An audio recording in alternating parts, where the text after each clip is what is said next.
Olá, caríssimos. Vamos dar continuidade às nossas discussões sobre modelagem.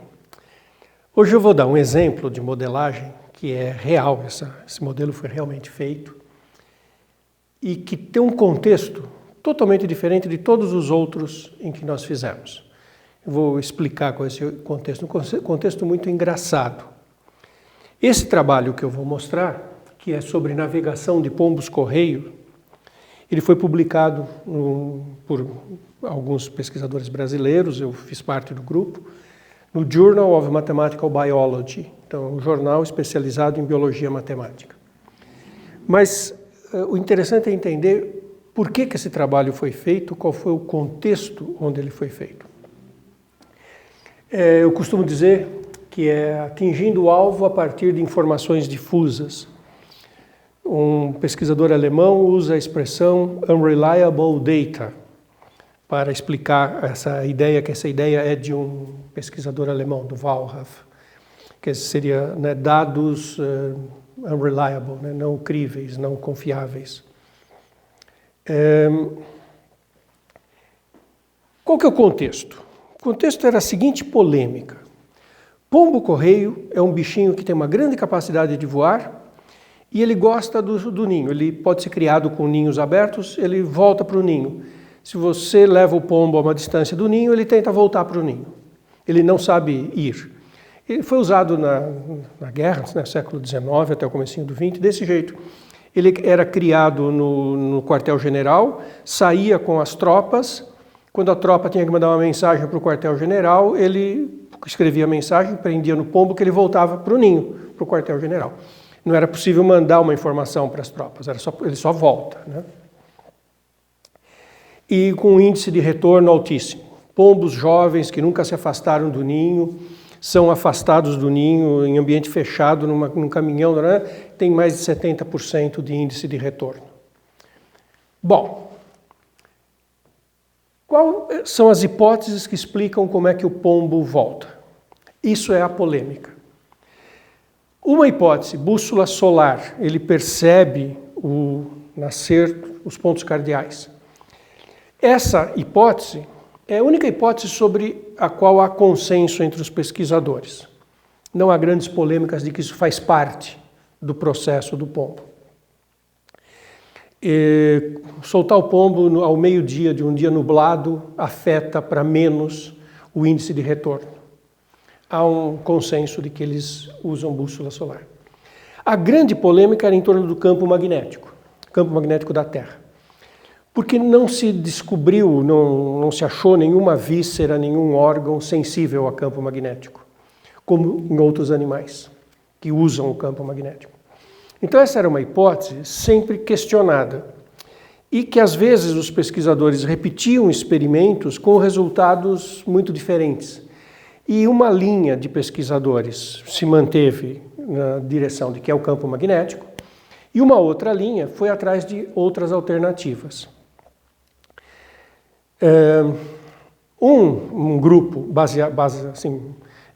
cujo grande líder é o Walraff, esse alemão, pensou em gradientes de substâncias da atmosfera, o que gerou uma grande polêmica.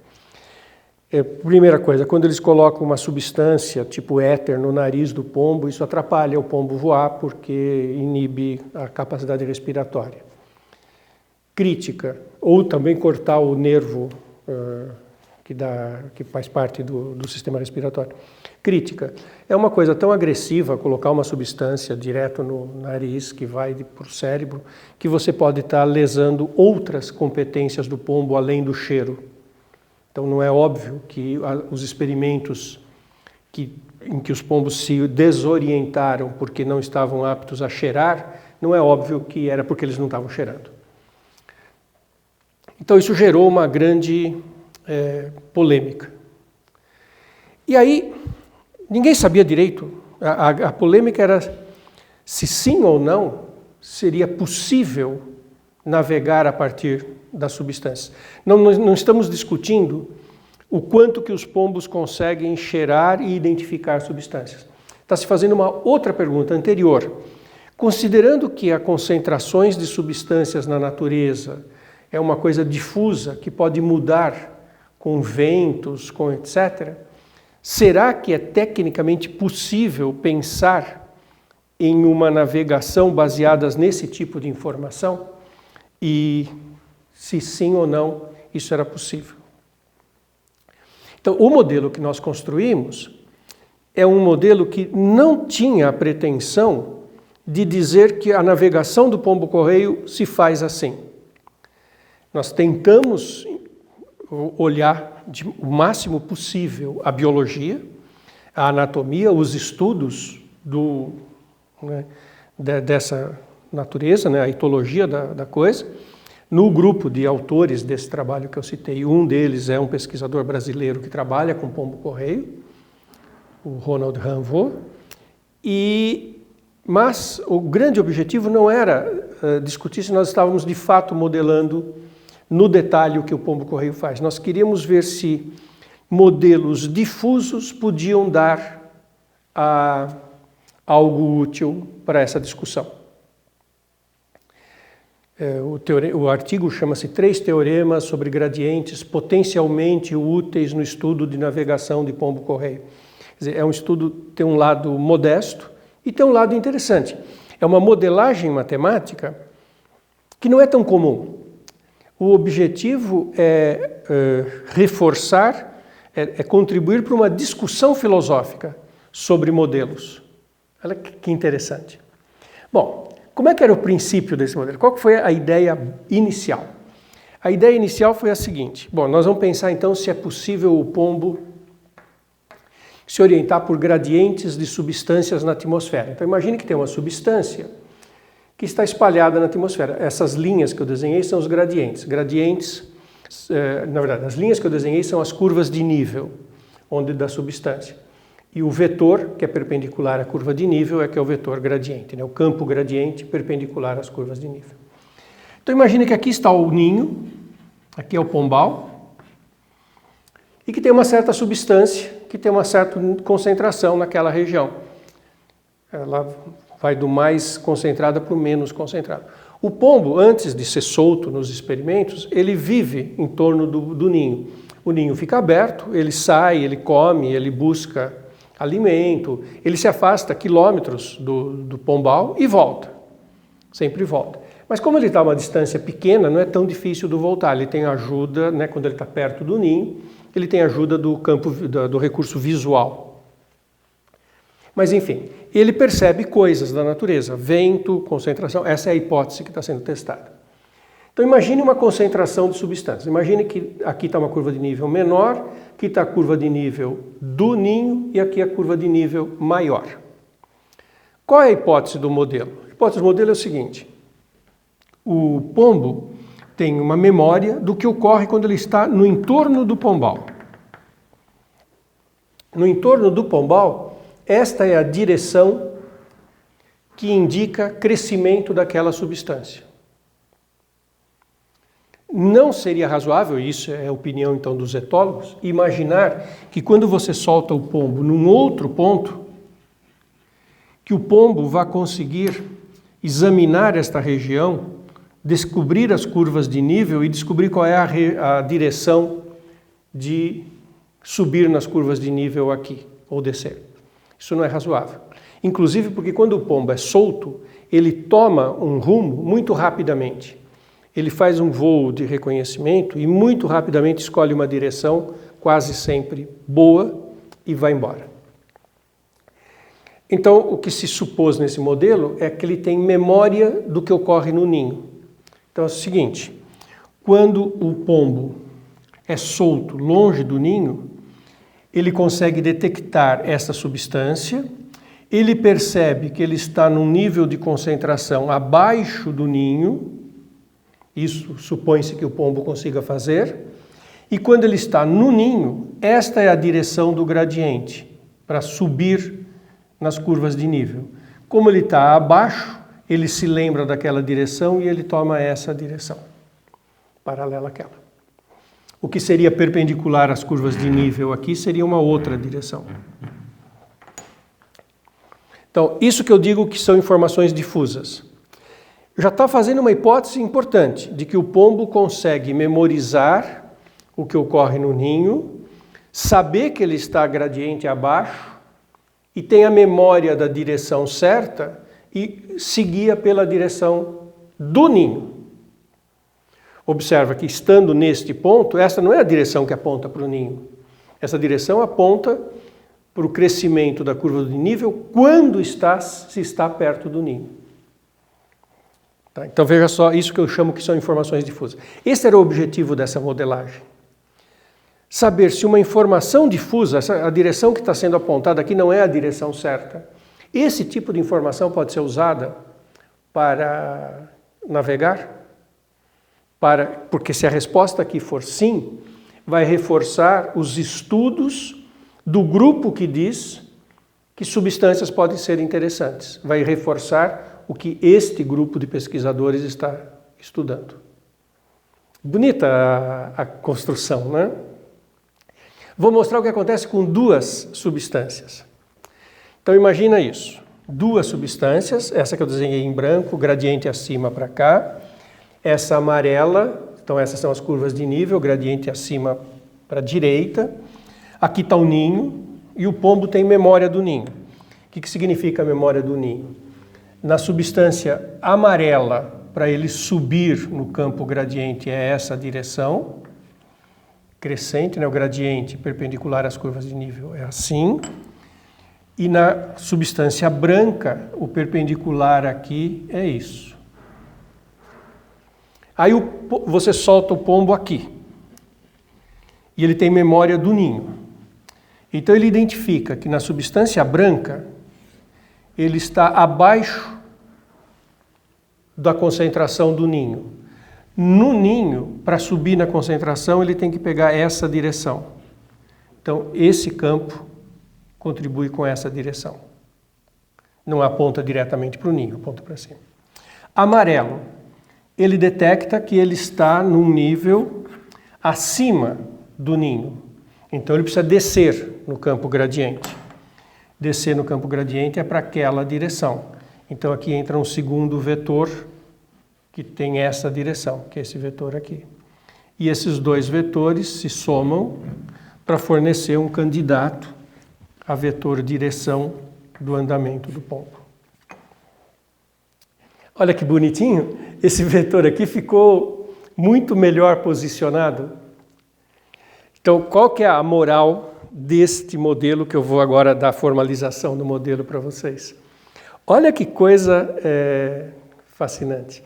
Nenhum desses dois vetores está na direção certa, mas a resultante está bem melhor, desde que essa hipótese faça sentido. Para ter um teorema, porque o modelo terminou com um teorema, era necessário fazer hipóteses sobre essas curvas de nível. E isso levantou uma outra discussão. Se as hipóteses razoáveis sobre se as hipóteses sobre as curvas de nível eram razoáveis. E essa é uma discussão também paralela, que é presente em toda a modelagem. Com essa situação vaga que eu estou descrevendo, essa modelagem ela deu um teorema que garantia o retorno do pombo. Como tinha hipóteses sobre as curvas que talvez não sejam tão realistas, isso não é um grande problema, né? Porque com essas hipóteses talvez não tão realistas, o pombo volta sempre. Mas na realidade o pombo volta 70% das vezes. Então, se essas hipóteses não ocorrerem na natureza, essas curvas não forem tão bem comportadas, ou se o pombo tiver dificuldade em avaliar algumas substâncias, bom, aí o teorema não se aplica mais, mas a realidade também não é de 100% de retorno. Olha que situação rica em termos de modelagem. Uma situação muito diferente de todos os outros contextos de modelagem matemática, né? Era uma situação bem diferente do usual. Era através deste modelo mostrar uma grande possibilidade orientadora de para onde que eu vou tentar uma análise mais fina. Agora eu vou colocar para vocês as hipóteses precisas do modelo e o resultado principal. Tá, então, agora eu vou formalizar esse modelo. Vou dar toda a parte matemática do modelo. Então, nós vamos considerar funções de um domínio. Domínio é a região de navegação do povo, que nós vamos do pombo, nós vamos considerar plana, porque não há grandes problemas do pombo em termos de altitude. Ele escolhe uma altitude razoável e voa naquela altitude o tempo inteiro. O grande problema do pombo é a geolocalização horizontal, né, no plano. E vou usar essa notação para gradiente, como é usual. Vou imaginar que o ninho é a origem, só para simplificar a notação, né? Então vou imaginar que o ninho está no ponto 0, 0, e que as curvas, eu chamo de gama K, as curvas que são as imagens inversas também do zero. Quer dizer, vou imaginar que no ninho as concentrações são 0. É só para facilitar a redação da demonstração do teorema principal. Então, o ninho é a origem e todas as curvas têm nível 0 no ninho. Como é que a gente define um campo? Daquele jeito que eu expliquei ali. Se no ponto P, agora o ponto P não é a origem, o ponto P é um ponto da região onde o pombo vai ser solto, onde o pombo está voando. Se no ponto P a concentração da substância K é maior que 0, ou seja, o pombo percebe que ele está... Não, acho que aqui é exatamente o contrário, né? Deixa eu só conferir a minha anotação, mas aqui é exatamente o contrário, isso. Exatamente o contrário. O menos é aqui.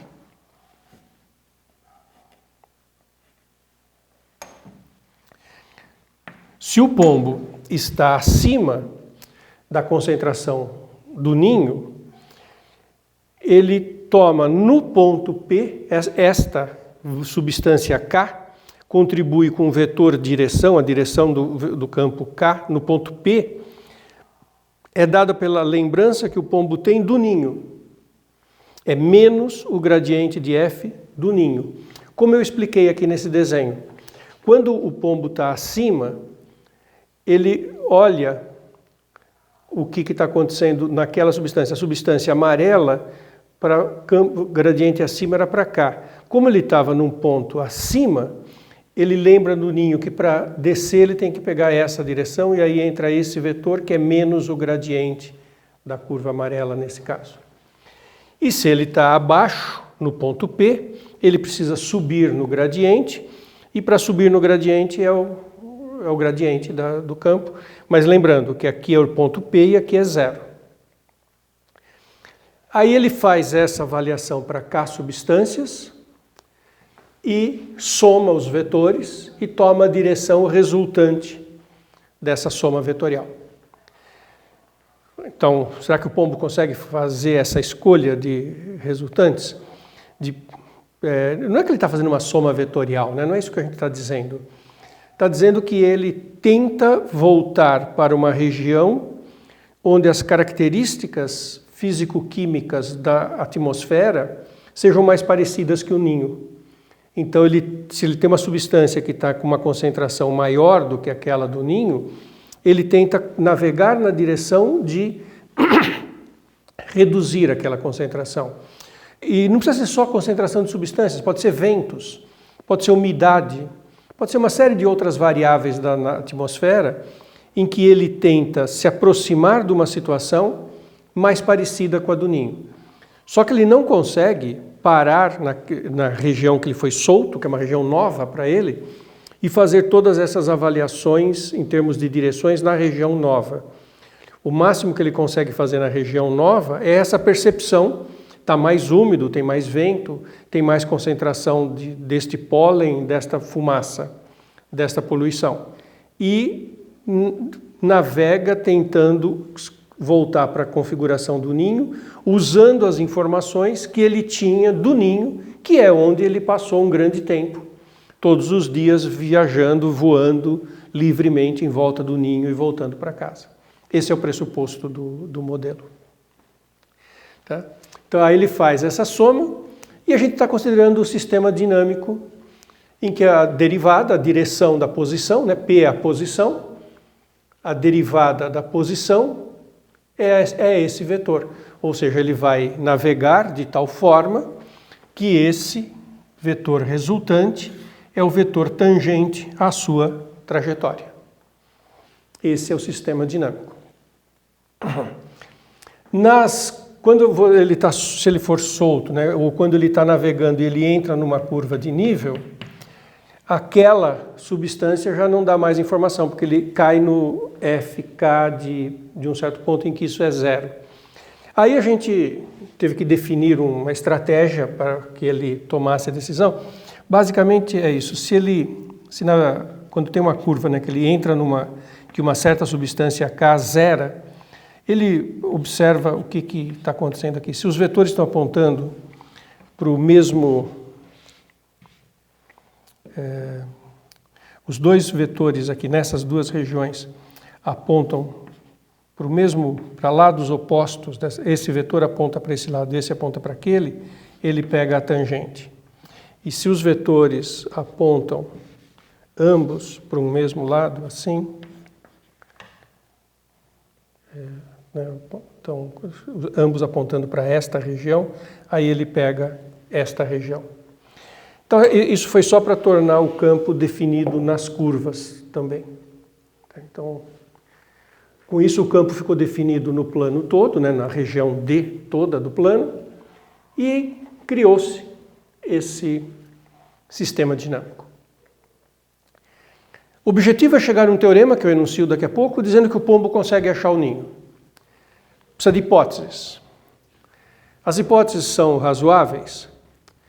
Primeiro, se você lineariza este modelo, essas hipóteses valem para o linearizado.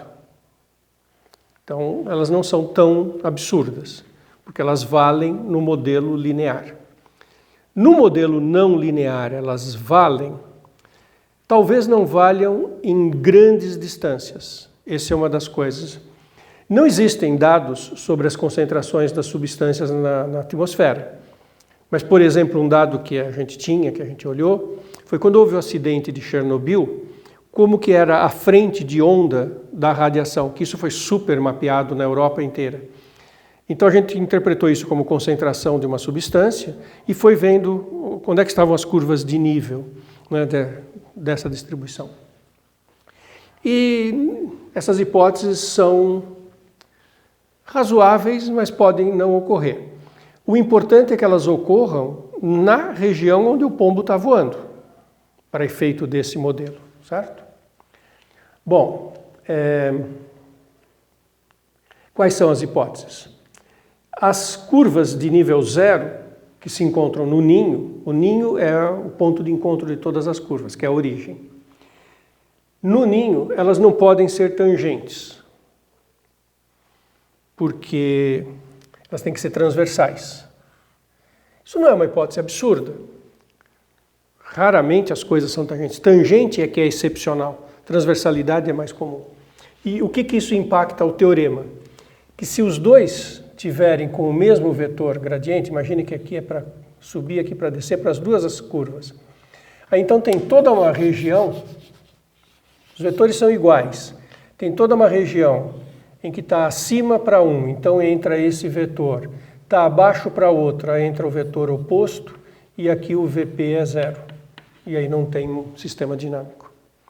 Então essa é uma hipótese técnica necessária, sem ela não tem teorema, e que também que é uma hipótese razoável.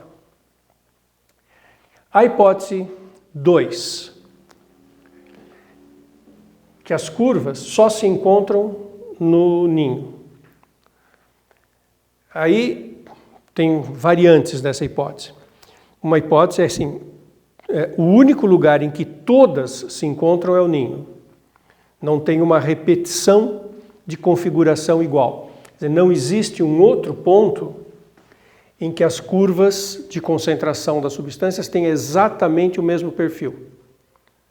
Que todas as curvas se encontrem num lugar e no outro. Quer dizer, que tenha dois pontos na região onde o pombo está voando, em que as concentrações na atmosfera sejam exatamente iguais. Que daí essa atitude dele voltar para o ninho poderia ir para um lado ou para o outro, porque ele identificaria igual. Então essa é a hipótese H2. E a hipótese 3 é que as curvas de nível não fazem uma grande curvatura, elas não torcem mais do que 90 graus. É isso que está dito aqui, o vetor tangente a elas na origem e no ponto de soltura faz ângulo menor do que 90 graus. Se a curva de nível fizer um ângulo muito acentuado, mudar muito de direção, vai ter toda uma região em que o pombo vai se desorientar. Vou mostrar isso aqui para vocês. Imagine que essa região aqui, para essa curva, que eu estou com o vetor gradiente laranja, então aqui é a concentração menor e aqui é a concentração maior. Tá?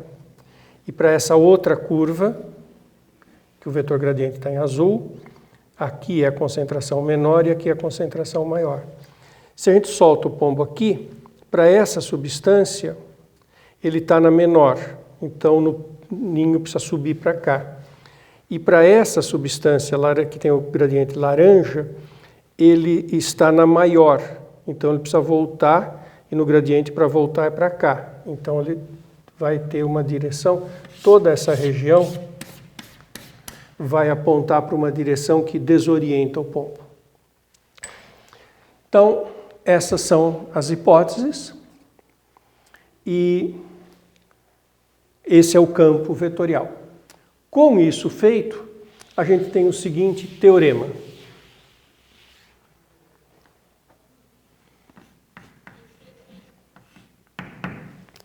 Que é o teorema principal desse trabalho. No trabalho a gente mostra primeiro o teorema para o caso linear e depois demonstra para o caso geral. E o teorema é que com todas essas hipóteses vale o seguinte resultado.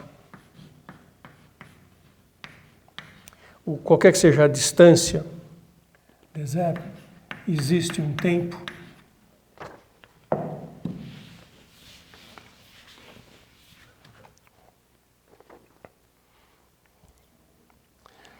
tal que o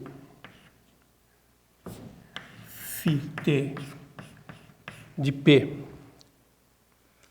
é igual a zero para T menor que o T e com distância de P0 à origem menor que T.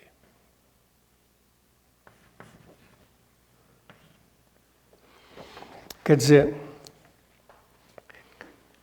para qualquer distância dentro do domínio, existe um tempo finito, tal que a trajetória que começa naquele ponto P0, que tem uma distância zero da origem, o ponto inicial está a uma distância zero da origem, existe um tempo finito, tal que num tempo menor que esse, uma barreira, né, um tempo geral, o pombo voltou ao ninho.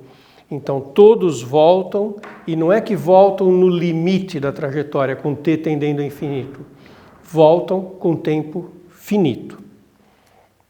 Bom, esse é o teorema principal desse trabalho. Qual que é todo o objetivo, né? Resumindo tudo que eu fiquei tentando falar? Era um modelo matemático com um teorema. O teorema é muito mais forte do que a realidade. O teorema diz que todos os pombos voltam. Não é essa a realidade. Não era esse o objetivo desse modelo. O objetivo desse modelo era contribuir para a discussão sobre a viabilidade da navegação com informações difusas. Olha que sutil essa coisa. E esse teorema mostra que, sim, esse tipo de informação vale a pena ser aprofundada pelos biólogos. Foi como que a comunidade de etólogos recebeu esse resultado. Sim, ele acende uma direção, ele aponta uma direção para continuar a investigação. O papel do modelo não foi ser a palavra final, foi contribuir para uma discussão filosófica entre os biólogos. Legal? Muito bom. Ficamos por aqui.